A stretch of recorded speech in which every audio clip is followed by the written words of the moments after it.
OK, sorry. So yeah, I'm going to spend 15 minutes talking about normalizing flows and whatever I can squeeze in about fast calorimeter simulation. If you want to learn more about that or see an example of that, I put up a demo Jupyter notebook into the Google Drive, which you can play around with yourself. OK, and then for the remaining hour, I'd like to talk about anomaly detection. OK. So let me just explain what a normalizing flow does. And I'm going to spend the 10 or 15 minutes on this because it also is going to play a role in the anomaly detection part of the story. So what a normalizing flow attempts to do is to learn a invertible map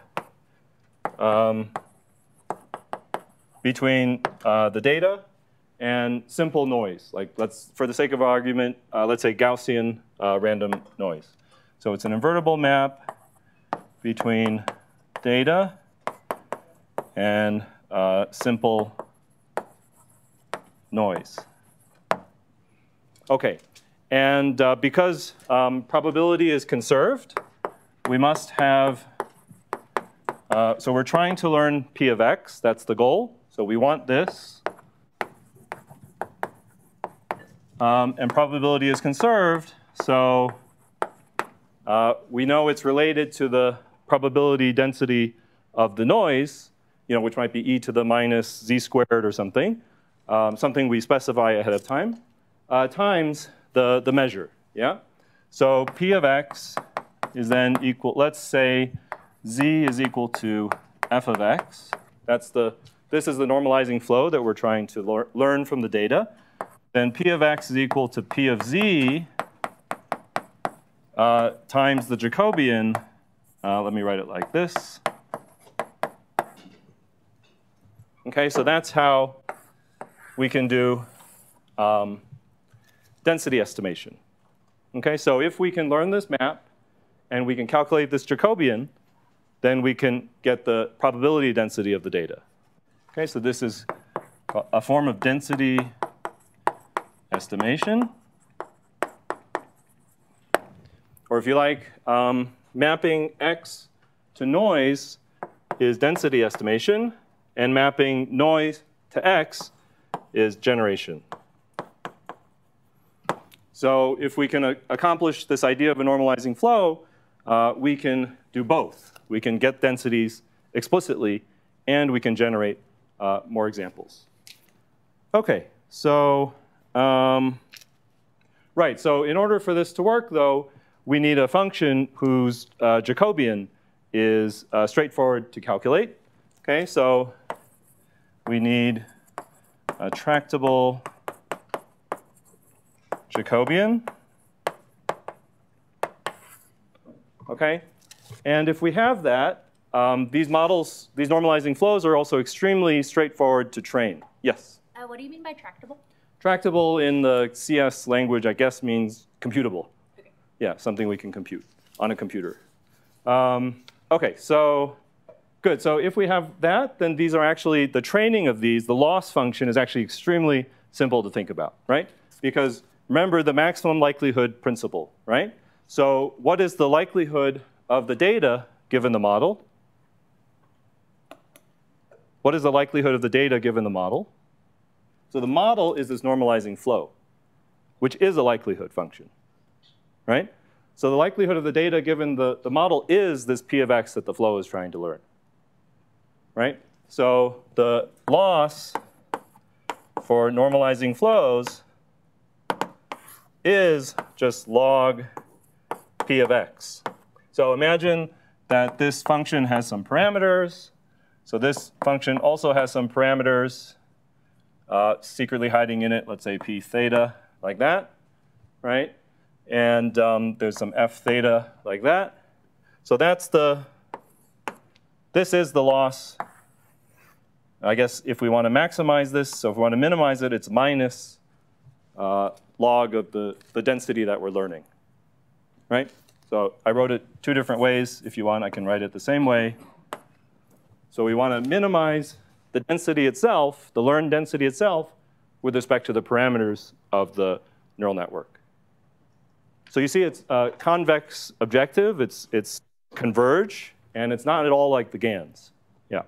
So this is I think, why normalizing flows end up being more powerful, for us at least. OK, so how do we get a tractable Jacobian? Here there's a nice trick. So tractable means computable in a reasonable amount of time. And think about what it takes to compute the Jacobian. It's a determinant of this matrix, right? And this matrix, OK, so f here is a vector valued function, right? So z and x have the same dimensionality, right? So maybe x is 1,000 dimensional or 10,000 dimensional. So we're talking about, say, a 10,000 by 10,000 dimensional matrix that we want to compute the determinant of. So this is a determinant of a d by d matrix, where d could be 1,000 or something, right? And determinants scale like order d cubed operations. So I guess for computer people, this is bad. D cubed starts to add up after a while. And we'd have to compute this Jacobian to minimize this loss. Sorry. To minimize this loss, we'd have to compute this Jacobian every epoch and its derivatives, right? To do the gradient updates. OK, so this is, for a general f, this is not a good idea. So the trick that people realized is using something called an autoregressive transformation. And that's just a fancy way to describe the following. I map x1 to z1. I map x2 and x1 to z2. So, sorry, maybe that's a confusing way to write it. I think of z1 as a function only of x1. I think of z2 as a function of x1 and x2, and so on. So it's not the most general transformation, but in the sense of probabilities, it actually gives us the most general probability density. Because what this is going to learn in the end is p of z1. Well, I'm not going to try to write it. It's going to learn a product of conditional probabilities that multiplies out to the thing we want. But OK, so what does this autoregressive trick do for us? So think about what the Jacobian is now. Maybe some of you see it in your head already. But somebody say it? What? Yes, it's either upper or lower triangular. Don't ask me to get that one right. But yeah, so it's like all these here are zeros. Yeah? So these are all zeros because z1, let's say, yeah, z2 doesn't depend on x3 and above, and z3 doesn't depend on x4 and above. So everything below the diagonal is 0. Yes? Just to make sure I'm kind of following here. So for the first one, z1 of x1, would that just be equal to x1? It could be, or it could be some general function. OK. Yeah. It could be a general function of x1. This could be a general function of x1 and x2, et cetera. And it's constructed so that the Jacobian is upper triangular. And what do we know about the determinant of an upper triangular matrix? So it's just the product of the, yes, that's what we know. So it's the product along the diagonals, what I think everyone was mumbling. So that's the determinant right there, right? So and this becomes just order D operations, which makes it, apparently, for computers, makes that tractable. OK, so the determinant becomes order D, and it becomes tractable. Yes? In general, I see that linear is tractable, cubic is not. What is, I mean, the goal is obviously as low as possible, but what to you is tractable in physics applications? I don't know what tractable really means. It's just a practical thing as far as I'm concerned. And apparently, if you try to do this, on a GPU, it will take forever. I mean, basically, whatever this does, let's say this trains in an hour. We know that for a fact. This will take d squared times longer, I think, yeah. So, so if d is like 100, so 100 squared is going to take 10,000 times longer. But, I mean, what do you aim for while trying to write a program to deal with these kind of things? Like you can keep refining your code over and over again. Yeah, yeah. But where do you say, this is good? It should finish within your PhD. No, you should finish like, in an hour or two, ideally, right? Okay. So yeah, anything longer than that, it should finish in a day, a week, but not longer, right? Yeah. Would the network necessarily perform better if you didn't have to do this autoregressive transfer trick? Probably it would be more expressive, yeah. But then you'd have to figure out a way to make the Jacobian tractable, some other way, yeah. So that's the trade-off, yeah. Good. And so this I've described to you one component of the flow. Yes? I think you briefly mentioned it, but I didn't quite catch it. Yeah. So is the claim that just having only this restricted set of functions, that's enough to capture everything in the probability distribution? Yes, exactly. So what you're really learning in this case is a conditional probability of like z1 conditioned on x1, z2 conditioned on x1 times x2, comma x2. And so if you multiply together all these probabilities, you actually get the most general thing in principle. Yeah. But OK, so I have 3 minutes left. Good. Right, so this is one building block of the normalizing flow. OK, so you can think of x to like z1 this way through one set of autoregressive transformations. Okay, and to make this more expressive, we could do this as many times as we want. Okay, there's nothing to stop us from doing it again and again and again and again. So each one of these autoregressive blocks can be chained together. And maybe between them, we would want to permute these z's so that the order there is not so strongly mattering. Like which one we called z1 doesn't matter as much then. And then finally, we need to specify what these functions are. Okay? And here there's many choices. So finally, so this whole thing is a normalizing flow. And so finally, need to specify the transformation itself. And here there's many choices. The one that seems to work well, one of them that seems to be quite expressive is to say that zi is equal to some coefficient. So it's called just an affine transformation, xi.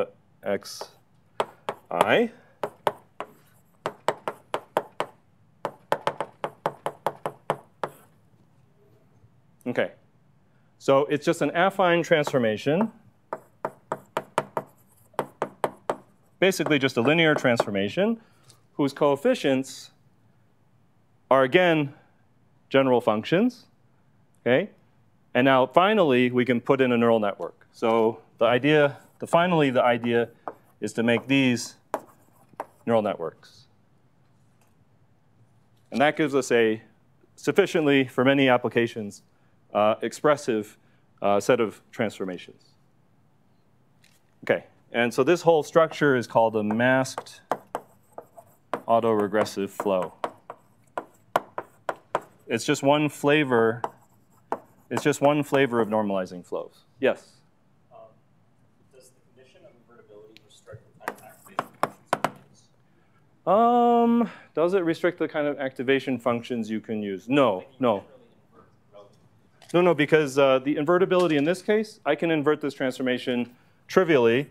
Good, so that's actually a good question. How would we invert this? I would say xi is equal to zi minus mu I over alpha I. And homework exercise is a check that this actually is invertible because of the autoregressive property.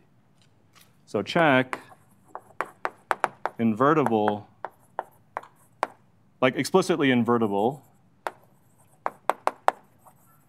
because of autoregressive property.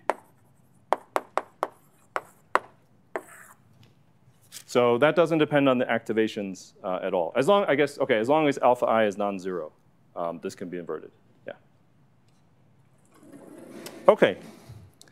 Good. So that's how normalizing flows work in a nutshell. And in -1 or 2 minutes, I can tell you very quickly one way we've applied these to high-energy physics, which is fast Callow simulation.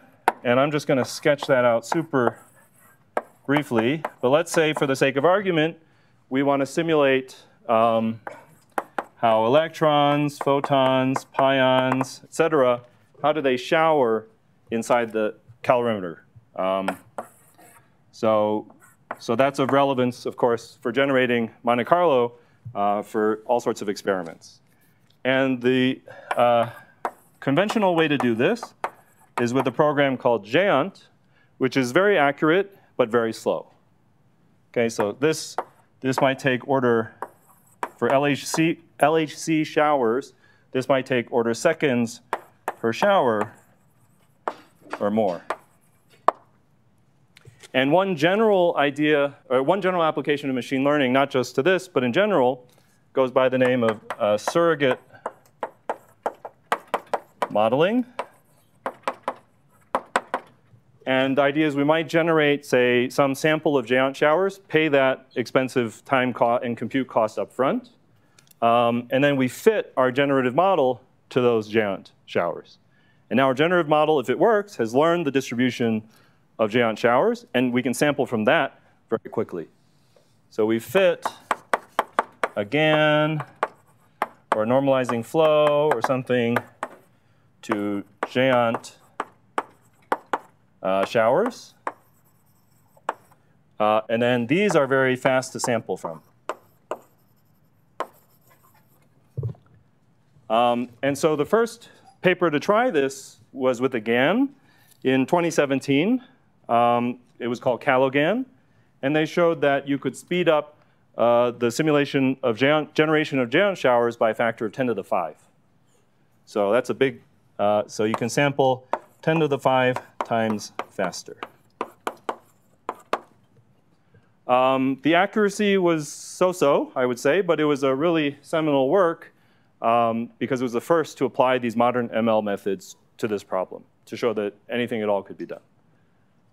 More recently, my postdoc Claudius and I, we showed that with normalizing flows, you could do it just as fast, but much improved accuracy. And the way we showed that it was much more accurate was we said, let's define a new metric, which is pretty obvious, actually. So a classifier between Géant and generated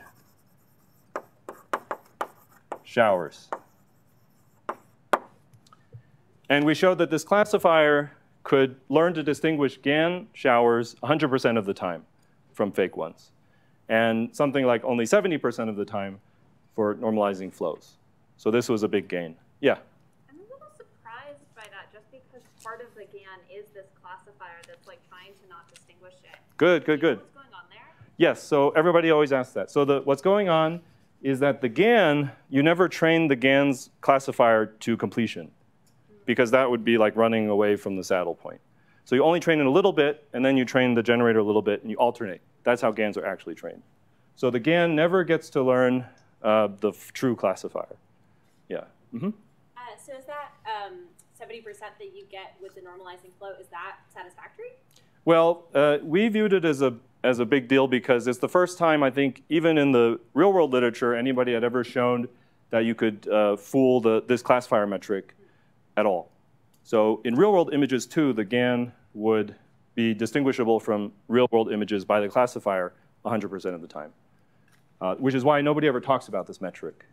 We were surprised. We're like, why don't people do this? Well, it always gives you a 100% score on everything you try it on. So yeah, so we thought it was pretty cool, a pretty big deal. And then, yeah, another general point is that in the real world, GANs are used to produce very realistic images that can fool people, at least. But at the level of distributions, they're not so good, maybe. But we never care about like the distribution of natural images. except maybe in some coarse sense. So, but in particle physics, what we really care about are the statistical properties of everything, right? So we don't care if the individual shower looks like anything. It doesn't really look like anything, human interpretable, but the distributions of them, like the histograms we make out of them, do matter. That's all that matters. So that's why I think the normalizing flows are showing such promise there. So one thing, so yeah. Does the classifier can the classifier tell anything about the distribution of? I thought it was just you input one and you input one. No, remember the classifier is learning the likelihood ratio. So that's the Neyman-Pearson lemma. The classifier is learning the likelihood ratio between these two things, the optimal classifier. So it will be permanently confused if these two have the same distribution. Even though it's only seeing it instance by instance, it's trained on the whole sample. I see. So it's not like collapsing to a single mode event, but like rather something more general. If the GAN is collapsing to a single mode, the classifier sees that, right? The distributions are very, if the true distribution is like this, and the GAN has got mode collapse, the classifier will be able to tell you that these are not the same.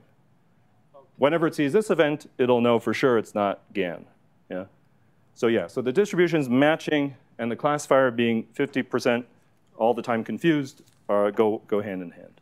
Yeah. Mm-hmm. I'm just curious about, you said giant is very slow for those professional experimentalists, but not fit for theorists. I'm just curious about, first, how much time do you think that was the order of magnitude that it take for each shower? And you want to save time for this kind of simplified theoretical theorists also won't use these tools. You must lose some information to save time. What kind of information? I'm not sure I understood the question. So yeah, the experimentalists use Géant for their fully simulated events, their most realistic version. And then they also, and we as theorists also use fast simulation tools like Delphi's, which throw away a lot of the details. I mean, Delphi's doesn't even try to get right the shower shape. So what we're trying to do here is get something with the accuracy or the fidelity of Géant, but in a fraction of the time. Yeah, I'm just curious about what kind of information is lost for those simplified tools. Oh yeah, so basically, for the Delphi's, there's no attempt to even simulate the shower shape. Like an electron hits the calorimeter and that's it. It's recorded as an energy in a bin. That's what Delphi's does. But in reality, what Géant would do is simulate, this thing would acquire some kind of shape, also in 3 dimensions. Yeah. Does that answer your question? OK, good. So yeah, the last thing I'll say is that all of these things were demonstrated on a toy data set that's publicly available and is like a toy Atlas calorimeter. And because we love challenges, somebody actually asked me today, is there an ongoing challenge that I could participate in? And there is. So just a brief advertisement. I'm helping to organize something called the Fast Calorimeter Simulation Challenge, where we have 3 data sets, easy, medium, and hard. And the goal is it's supposed to be like the top tagging challenge. Everyone can try their favorite methods out to generate the most realistic possible showers, the highest fidelity ones based on these reference data sets. And we're going to hopefully have some kind of session at the next ML for Jets conference, which is November 1st to 4th at Rutgers. OK, and there won't be any winners or losers. Well, no, sorry. There may be a winner, but there won't be any losers. And everybody's encouraged to participate and present their results and then contribute to a community paper. So if you want to play around with anything like GANs, VAEs, flows, your own thing, this might be a fun place to try that out. OK, so that was a bit more than 15 minutes. But now I want to talk about anomaly detection, unless there are any last questions. OK, good. Yeah, I know a lot of people are asking me, are you going to talk about anomaly detection? So I think you all want to hear about that. OK, so now we come back sort of full circle to what I said was my original motivation for studying ML for high-energy physics. And that's the hope that it could be a powerful tool to search for new physics in big data sets.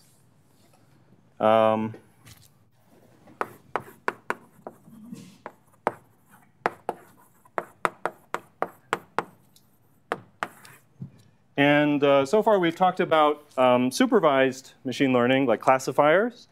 And that has a role to play in searches for new physics as well. Right? So supervised new physics versus background classifier, that's like the, I guess, the apotheosis of a conventional LHC search. So conventional LHC search, I would say like 99% of them, basically all but a handful of them, are very much model specific. So model specific, so heavily optimized to look for one particular model, for instance, Suzy, extra dimensions, you name it, Z primes, top partners. So they except for a handful, they always start with a particular model in mind. They say, what are the characteristics of my model? I simulate some model events, I simulate some background events, and I play around my cuts, or I feed it to a neural network or something, and I get the best discriminator for that model. OK. So that's great if nature is my model, but what if it's not? Then these kind of model-specific searches might be missing something, right? And so this is like 99.999% of all LHC searches. And so that really begs the question, so very few model-independent searches.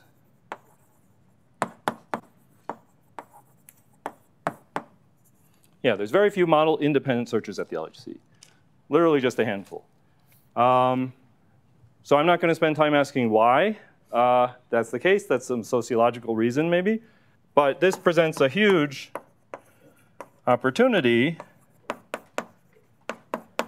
especially for machine learning powered techniques that can, as you can see, that can do very interesting things.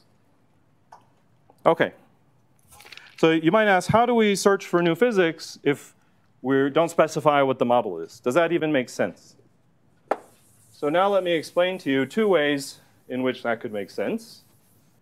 And I mentioned them, I think, already in the first lecture when I talked about outlier detection and overdensity finding. Okay? So now let me flesh that out a little bit more. Okay, so two types of anomaly detection. So, yes? Just sort of a general question on this area of research.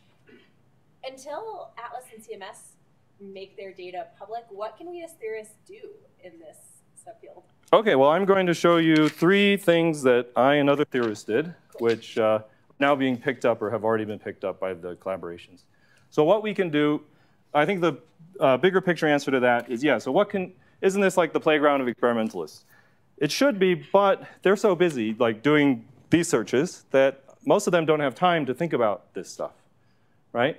So they're too busy doing real analyses and worrying about all these details that they don't have time generally to think outside the box, which is what this is.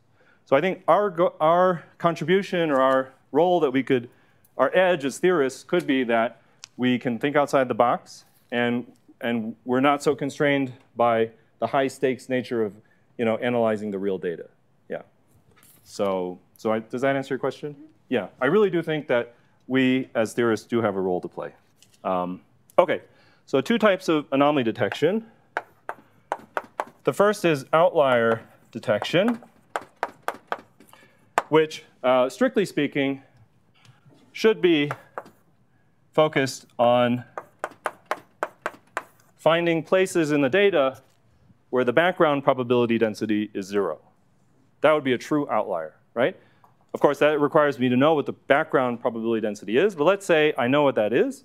Then if there's any place where that's 0, like truly 0, then this is a true outlier. Now, given experimental resolutions and given quantum mechanics, there's probably very little in the phase space of the LHC that is truly forbidden, right? So in practice, we settle for a more approximate statement, which is that the probability density is very small. But now you see there's probably something fishy about this statement. This is a probability density, and I just went into a lot of detail about how we could do a change of coordinates, and that can change the probability density according to some Jacobian. Right? So this is not a coordinate invariant statement. So that's just something to keep in mind. I mean, that shouldn't stop us maybe from trying to do outlier detection in the hopes that maybe the thing we're seeing really is, well, maybe not 0, but very close to 0 under any reasonable change of variables. But that is sort of a formal caveat to keep in mind. So this is not coordinate transformation invariant. OK, but that's the idea of outlier detection, is to look for events that are rare under the background model. OK, and the other type of anomaly detection that you can do, or model-independent search for new physics that you can do, is look for overdensities. And the way I think is the correct way to think about this is to think about the overdensity in the likelihood ratio language. So we can define a likelihood ratio between the data and the reference in the background. Okay? So if you like, this could have come from a classifier between data and background. Yeah?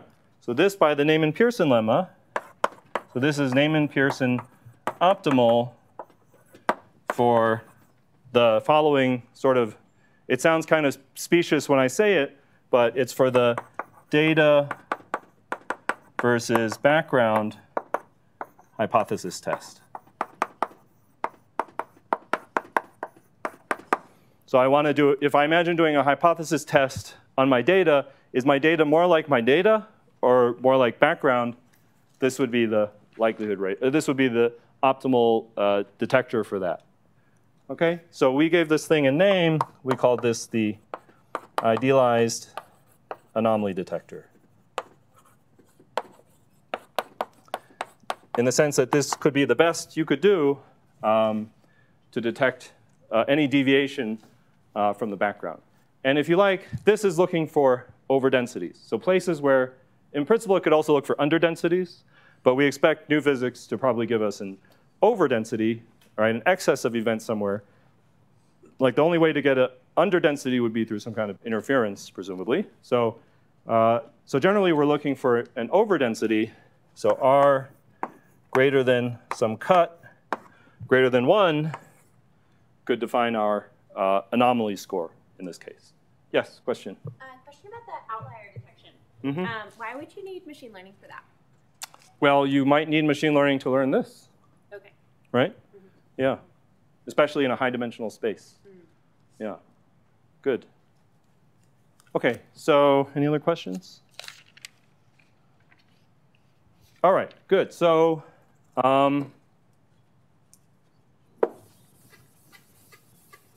let me give you now an example, or some examples of how we might accomplish both of these.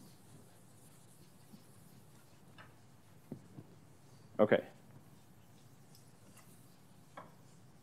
So one general tool for outlier detection, already developed in CS or real-world applications, is something called an autoencoder, which I think I've mentioned in the last lecture.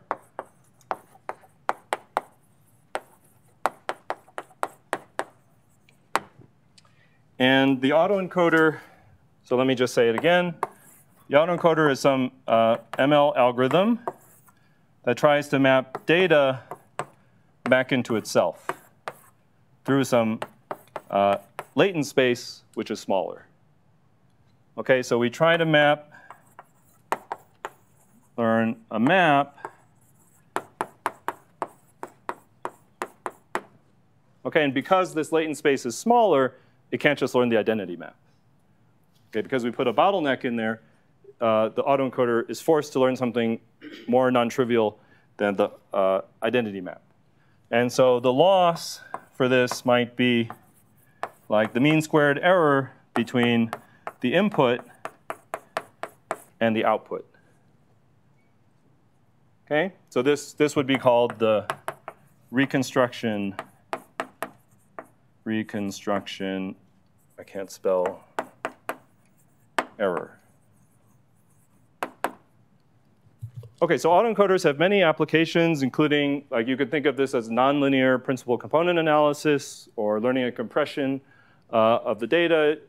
You can also use autoencoders for denoising, it turns out.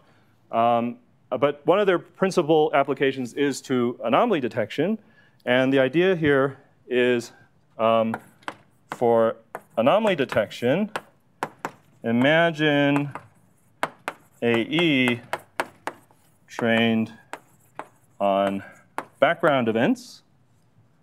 Okay, and let's say it learns to reconstruct the background events really well.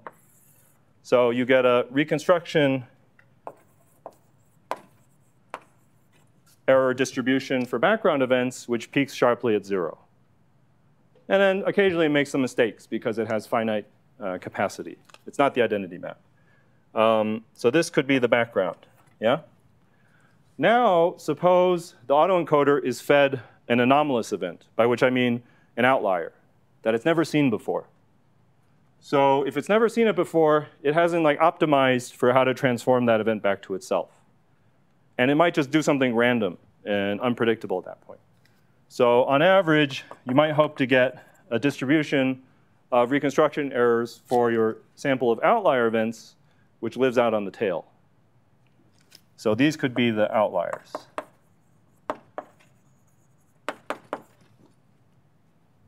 And yes? If you have too many outlier events, could the network also learn that? Good, yeah. So I said here, let's imagine training it only on background. Then it's not it can't learn that by definition. And in practice, if we don't want to be simulation dependent, we might want to train this on real LHC data. Then you might hope that or you might expect that this only works when the new physics signal is small enough, which I think we can safely assume it is, because if it had been huge, we would have seen it by now. Yeah. Is there another question? I don't understand why the reconstruction error is on the bottom axis and not the I'm plotting a histogram. Yeah, there's a distribution of reconstruction errors. Sorry, so this is like counts. Yeah, thanks. I wanted to evaluate whether this histogram was like significantly different from the background. You just use that Well, you could, or you could, yeah, if you knew what this had to be ahead of time, you could, yeah. And the way we imagined applying this in the proof of concept papers we wrote is to say, imagine putting a cut here. So L greater than LC. So L becomes the anomaly score. And if we cut L greater than LC, we get some number of events. So that defines like our signal region. And we could, if we knew how many background events to expect there, we could do a counting experiment. Yeah? Has this ever been done successfully? Like, have you identified events that turn out to be anomalous this way? OK, good. So let's talk about what's been done. So what I'm describing to you, first of all, this idea of outlier detection has existed in the ML literature for a long time. So here's an example, I think, of how low-hanging fruit you can find. So in 2018, my postdocs and I, we took this idea. I literally just Googled it and found that there was this technique. I said, let's apply it to our Pythia jets or something. And we had just finished with top tagging, so we had those events lying around. So this is a paper by these folks, 2018. And on the same day, coordinated, we people from Tillman Plains group in Heidelberg, they also put out a very similar paper. And so what we tried this out on was a sample. So we showed how you could detect boosted top jets. And also we tried it out on boosted gluino jets decaying through RPV, SUSY, and showed how you could find them as outliers according to this cut on reconstruction error in an unsupervised way against QCD jets at the level of Pythia and Delphi simulations. Theorists have written many more HepPH papers showing other proof of concepts. And as far as I know, the experimentalists are now trying to implement things like this in their trigger and also to do new physics searches with it. So nothing's published yet, as far as I know. So we'll see, I guess. Yeah. Mm-hmm. You know what types of things they're looking for in the trigger when they're doing this anomaly detection, like what they're triggering on? Oh, I should mention, yeah, sorry. There's a whole, so because somebody asked about challenges. There's a whole nother, just to advertise another challenge, there's an anomaly detection challenge being put together primarily, I think, by Fermilab people, which is fast trigger level anomaly detection. And that's sort of an answer to your question because they put out some public data sets which have standard model backgrounds, simulated standard model backgrounds, and some signals of the sort that an autoencoder might be good at finding. And the idea is, can you come up with what's the most sensitive anomaly detector you can come up with which can do it fast? Because they want to eventually put this on the trigger. Yeah. So their signals are just the models that they've simulated and haven't. Yeah, I think they have like a W prime and some Higgs to AA to taus or something like that. So yeah, they just came up with some simple signal models that are kind of outlier-ish. Yeah. Yeah. Will these ideas significantly profit from developments in pattern showers or something to have better training? Or do you want to train on real data anyway in the end? Yeah, the dream of this is, so you could hope to train this on real data with a small signal contamination. Yeah, so the dream, and we also showed this in these papers at the proof of concept level, is that you could train these autoencoders on QCD, so data, contaminated with a little bit of signal, and it wouldn't change the performance, just because it just doesn't see it often enough to make a difference. And so in that sense, you can run these autoencoders in a fully unsupervised mode. Yeah. So the pro, I would say, of the autoencoders is that they can be fully unsupervised, trained directly on data, in principle.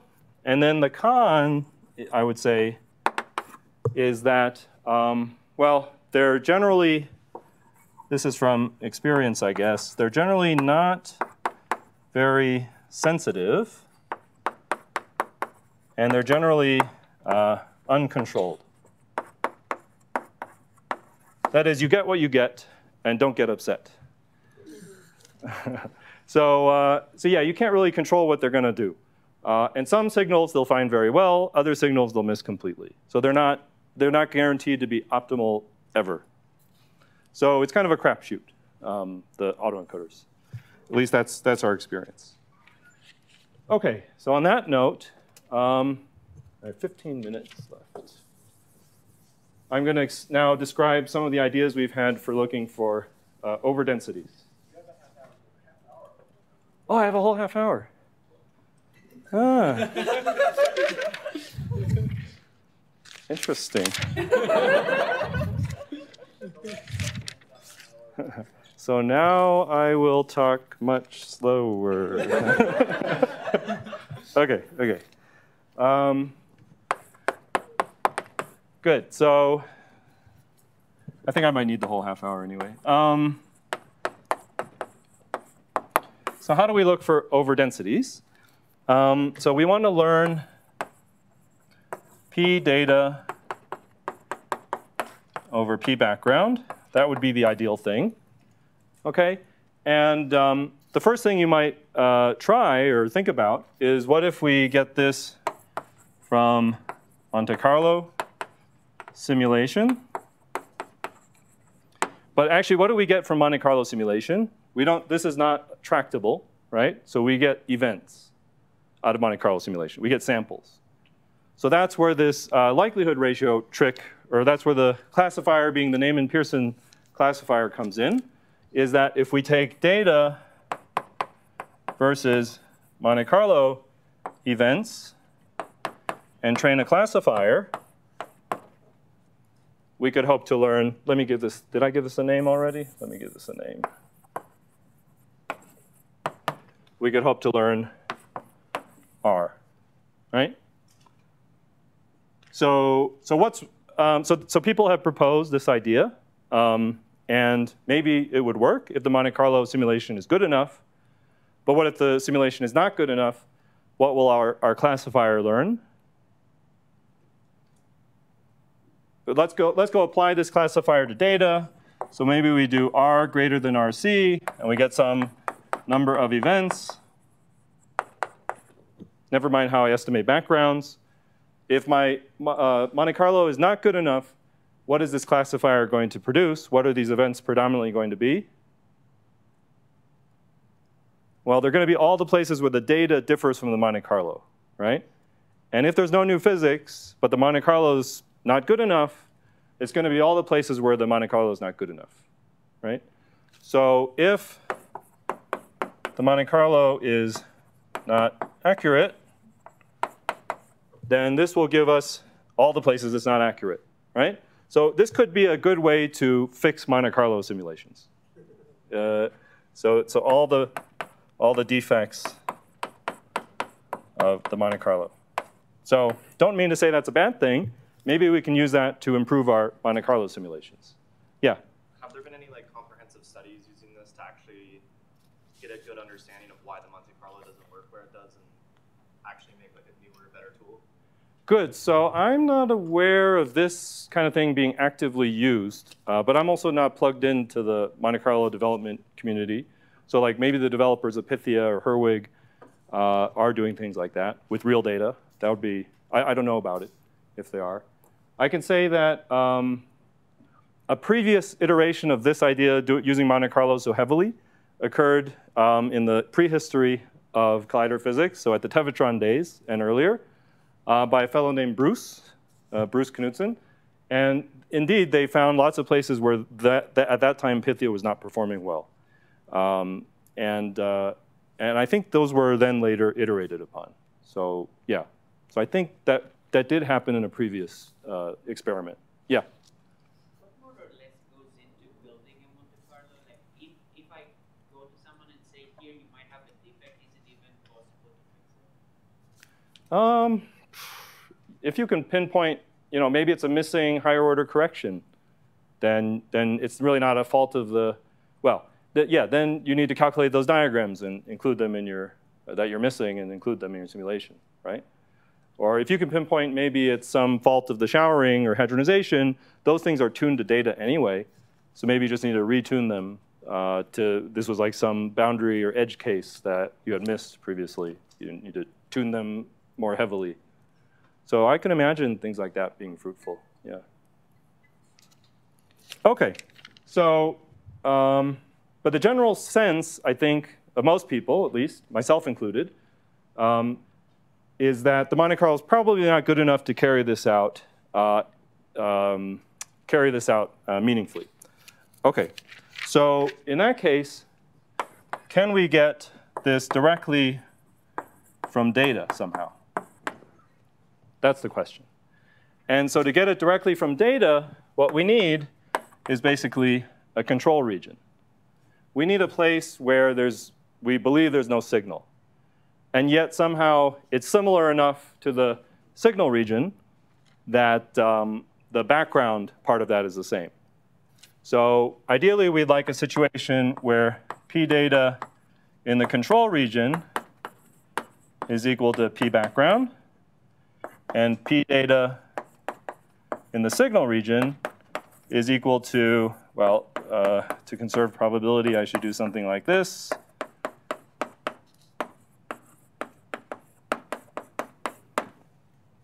Okay, if we are in that situation with a control region and a signal region, now we're in business, right? Because now we can train a classifier to tell the difference between these two things, and we have the optimal anomaly detector, right? So in that case, then a classifier between control region and signal region can learn R. Just a second. And so this goes by the name of classification without labels, pronounced koala, and was applied to, was proposed for collider physics, or for the LHC application, new physics application, by Collins, Howe, and Nachman. I forget the year, but anyway, that's the paper. And in general, this idea of classifying one data region against another data region, you see I'm training a binary classifier, but I don't have truth labels, right? Instead, I have noisy labels. That is, control region is almost certainly background, and signal region is sometimes background and sometimes signal. So these are like noisy proxies for the truth labels that we're really after. So this classification without labels is also an example of something called weak supervision, or classification with noisy labels. Yes, there was a question. Yeah, thanks. So if we're trying to use this to do model-independent searches, how could you know that your control region is actually a control region? Yeah, so good. Okay, good. So in general, after we leave autoencoder land, we are no longer in land of fully model-independent searches. That's a very good observation. So everything you're going to see from now on is somewhat model-independent. Yeah, so these things exist on a spectrum, from the fully supervised, fully model-specific case to the full-blown fully model-independent case. And what we're describing here is somewhere in between, where we say, let's assume the signal is here but not here.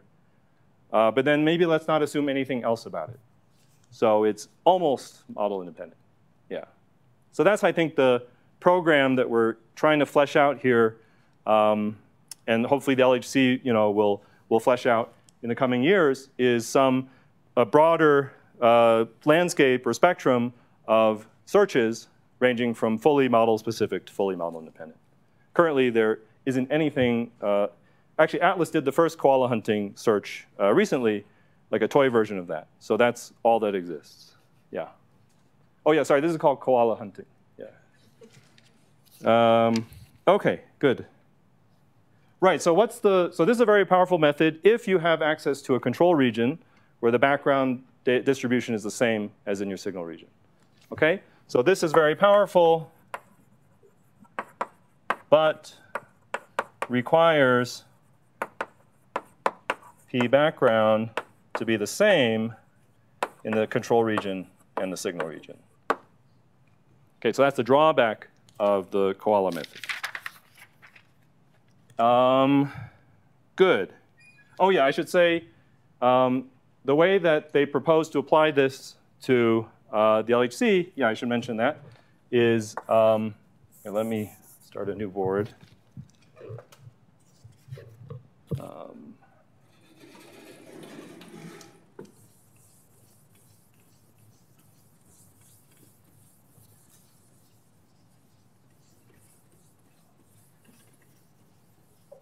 Yeah, so how do we construct one of these control regions in practice and also simultaneously enable background estimation? So that's where the koala hunting comes in, because it's like an enhanced form of bump hunting. Okay, so instead of looking for bumps, we're looking for koalas. So good. So I don't know if you've encountered a standard bump hunt before. But let's say I have the dijet invariant mass bump hunt, the Z-prime search, for the sake of argument. QCD gives me a smooth continuum, and I might be looking for a small bump on top of that. So I think we saw an example of that in the morning lectures, right, at Babar, for instance. So it's a very classic technique. And what we do is we say, let's assume the signal only lives here. And then, of course, we're going to slide this window around. But let's assume that the signal only lives here. So that's my signal region. And the sidebands are the control regions, right? And so I'll fit the data in the control regions, and I'll interpolate to get my background estimate and also to get my anomaly detector, if you like. Because I'll compare how much background I predict here to how much data I observe here. If I have an excess, I've discovered something, right? So this works as long as the data is smooth. OK, so the idea of koala hunting was to say, suppose so this is what I would do if my events have 2 jets and nothing else, right? But suppose there's other handles in the event. Like, for instance, suppose I have, so this is an actual example that we did proof of concept studies with. Suppose I have a z prime which decays to 2 other things, x and y, BSN things, which each decay to 2 jets. Or let me not call them jets. So each decay to 2 quarks. OK? And let's say that this is much heavier than this. OK? So that the x and y are highly boosted. And you know the drill now. This becomes 2 fat jets, right? 2 collimated jets with substructure. OK, so in this case, you know, the dijet invariant mass search would leave a lot on the table, right? Because it would only look at the invariant mass of these 2 jets, and that's one feature only. But in fact, there's all these other features like mx, my, maybe tau21 of jet 1, tau21 of jet 2, in which the signal, so let's call collectively all these features x, OK? So there's some other space, sort of orthogonal to this, where the signal might be localized against the background. And if we don't look in that auxiliary space, we'll leave a lot of sensitivity on the table. Yeah? So all that is to say that the koala hunting people said, let's try to apply this weak supervision idea to the bump hunt with these auxiliary features. Can we supercharge the bump hunt? And so they showed that with carefully chosen features x, that if they trained a signal region versus sideband classifier, then they could learn this R, which is the ratio of data in the signal region to background in the control region. And then by cutting on this and doing the bump hunt, they could grow the significance of the bump hunt by many factors. Okay? So like if I just did the dijet invariant mass bump hunt, maybe I'm at 1 sigma. I would not report that, right? But if I also train my koala classifier and cut on it, in some sense that's just selecting out this region in X space. And then I do my bump hunt, maybe I'll get 5 sigma. So that's the sort of proof of concept that they showed. And nowhere here did I have to actually use this signal to optimize my search. All I did was train the control region, the signal region versus the control region. Yes? So you said that you have to do this for like every sort of game, like move the signal region. That's right. That's what you would do in a bump hunt. Yeah. Right. So every time I move the signal region, I would train a new koala classifier. That's right. Yeah. So this is not computationally cheap. And indeed, Atlas has I would call this like a baby version of this, where they only use 2 features, the invariant mass of these 2 jets.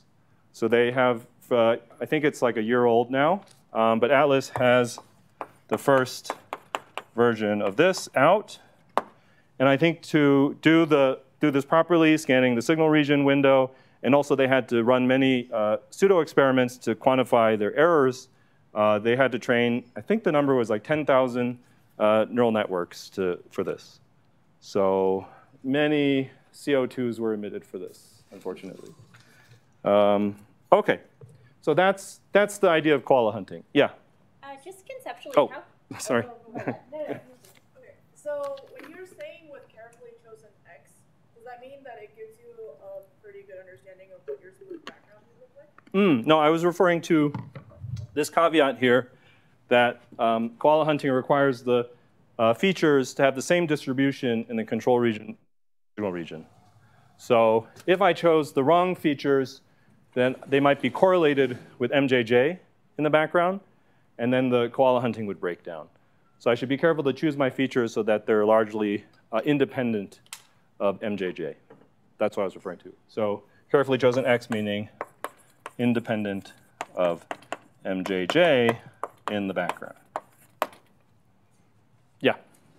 Just conceptually, how could you imagine getting an error on this? Well, in the end, it's still a bump hunt. So they still have a signal region prediction from sideband fitting. So they just have to like quantify the interpolation error on that, basically. And also, they might want to train many versions of this classifier and see how the different variance in the training affects their outcome. So yeah. But yeah, that's why koala hunting was combined with a bump hunt, is because in that case, the background estimation and systematic uncertainties are generally very much under control. Whereas in this case, with the Monte Carlo, like quantifying the systematic uncertainty of the Monte Carlo in this high-dimensional space sounds like a nightmare to me. Yeah. OK, good. So that was sort of, I would say, the first weak supervision idea applied to overdensity finding. So now let me tell you about some subsequent ideas. So this is motivated in part by this problem of koala hunting with correlations. So this we called anomaly detection through density estimation, anode for short. And this is Ben and myself. And so here the idea is still we want to do this kind of enhanced bump hunt. But instead of training a classifier to distinguish signal region and control region, we instead train a density estimator, actually two density estimators. One of them to learn the conditional probability of these additional features conditioned on MJJ in the signal region. OK, and we train another density estimator to learn this in the sideband. So this is MJJ in this window, and this is MJJ outside the window. So the idea is that the sideband density estimator has only seen background. Okay, and it gives you some function, p of x comma m. Okay, the fact that that function means a conditional density doesn't, that's fine, but in the end, it's just some function of x and m, where this guy has seen all the data except here. Okay? And so the nice thing about neural networks is that for whatever reason, they interpolate very well. So what we discovered is that you could just, although this function never was trained on the signal region, you could query it for MJJ inside the signal region, and it would give you sensible results. Okay, so we train it on the sideband, and then we interpolate it automatically.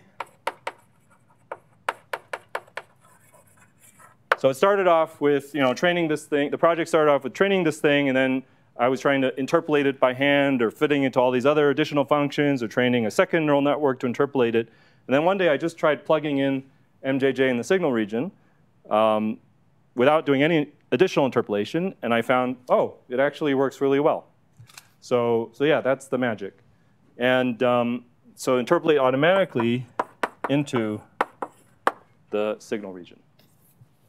In that case, we can construct R by just taking the ratio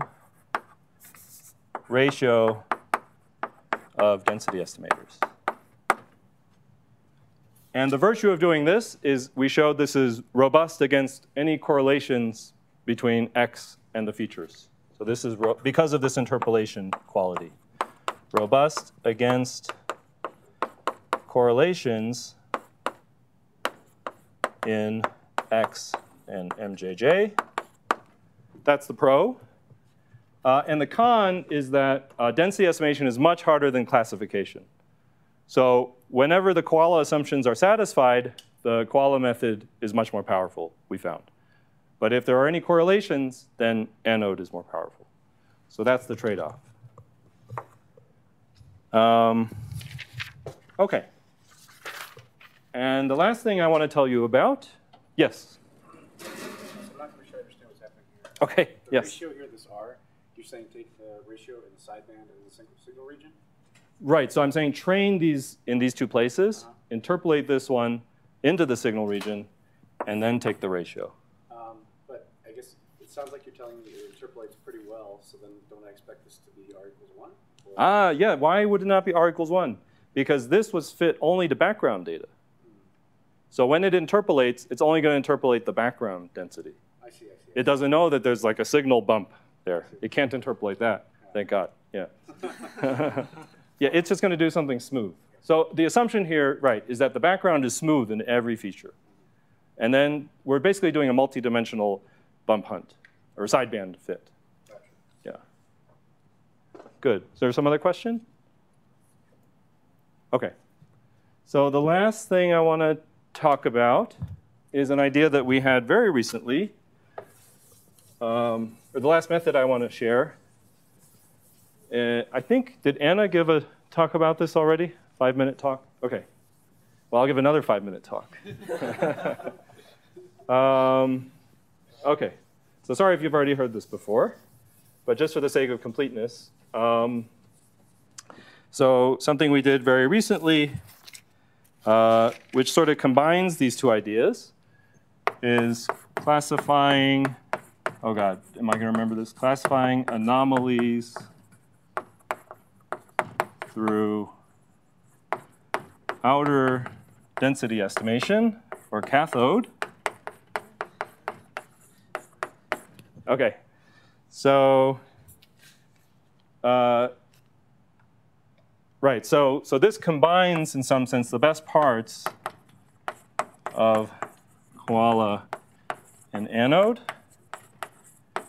And in this case, we just train the sideband density estimator. We again interpolate it. But now, instead of constructing this likelihood ratio explicitly by hand, we use the fact that these normalizing flows can also sample.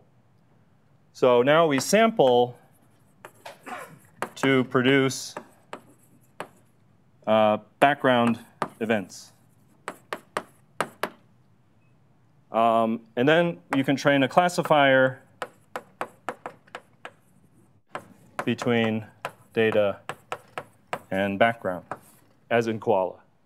And because of this interpolation step, you're again robust against the correlations. OK. And so this has the strength of not having to do two density estimations, and also not being victim to any correlations. And so, as I'll show you in a moment, we showed that this can achieve optimal performance on the anomaly detection task. Sorry, so this is Anna first in the alphabet, and many other co-authors. OK, and I think this was 2021. Yeah. Notice that everything I'm talking about in these lectures started in 2017, maybe, and afterwards. So all this stuff is quite new, I would say. All right, so now I want to show you a plot comparing all these different methods against each other. Yeah? Sorry, I just don't think I understand the last step, what this is doing. So I get that you're producing the events and then you're classifying, are you trying to just see if the classifier can can distinguish the background from the data? That's right. I was going very fast, but I was trying to say that, so in koala hunting, we got a sample of background events by looking in the sideband, right? That's what I explained.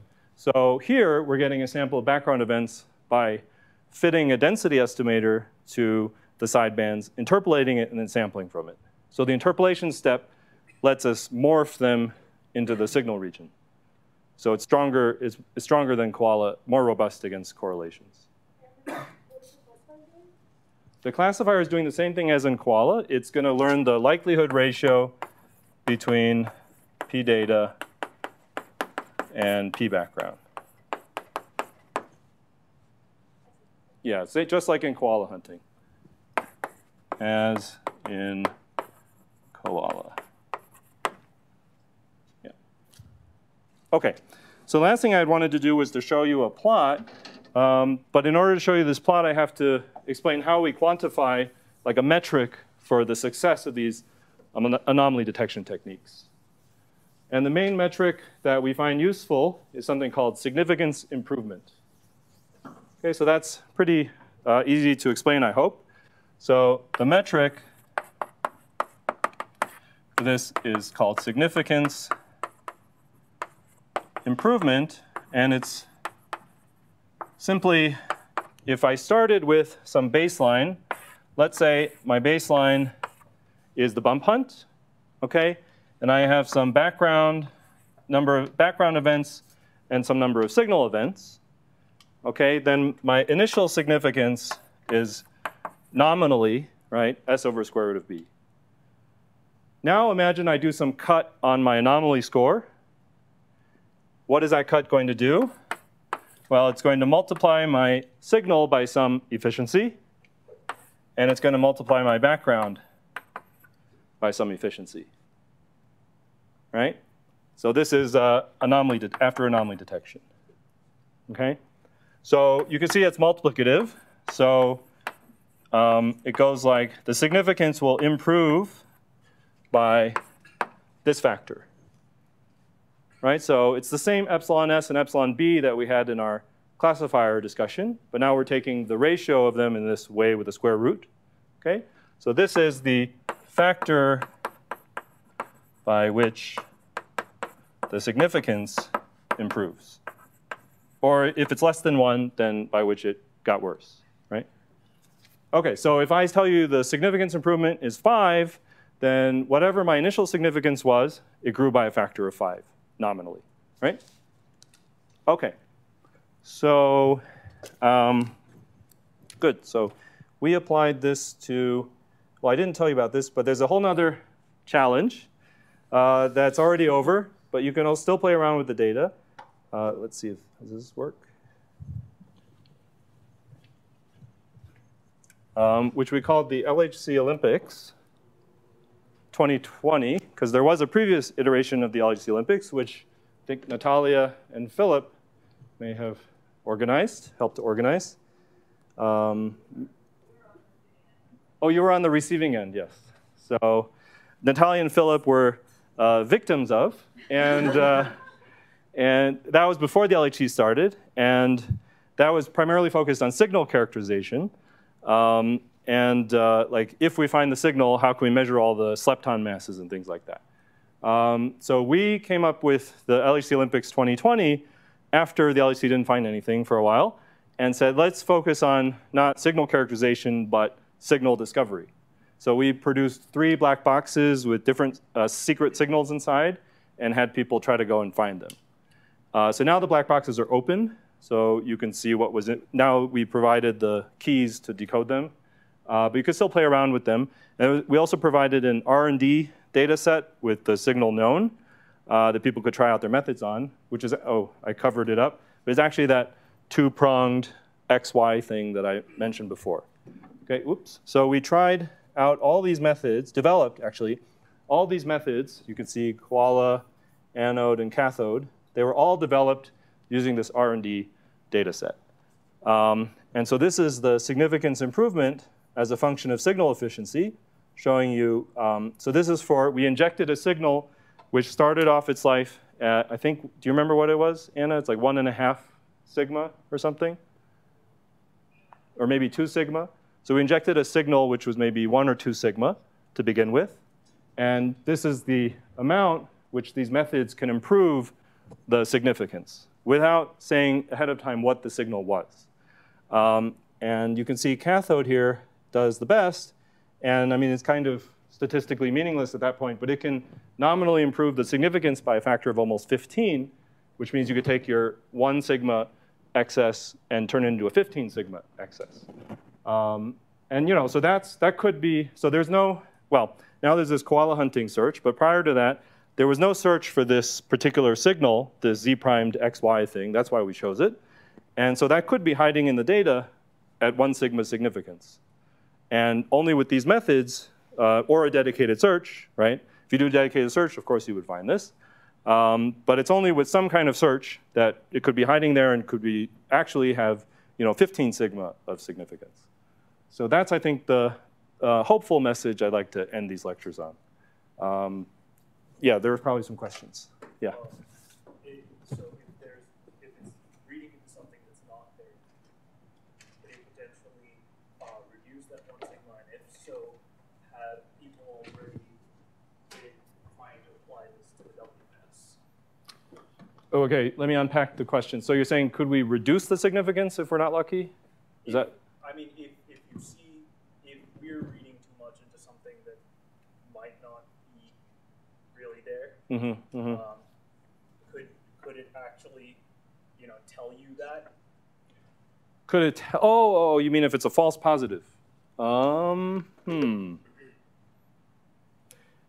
not sure. I mean, these methods I'm describing here are things you would apply to the data to find anomalies. I think what you're asking about is, if you have an anomaly, is there some method you could use to tell you more about it somehow?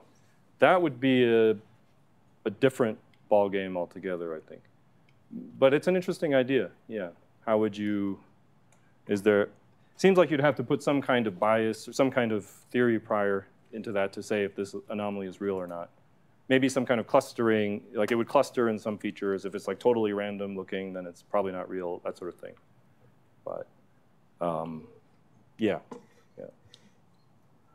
Okay, any other questions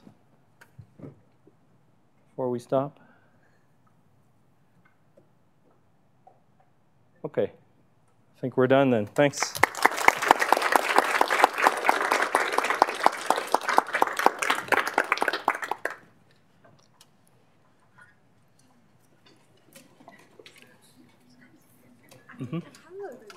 Can you type up all the the list of references and share it on Wiki? Yeah.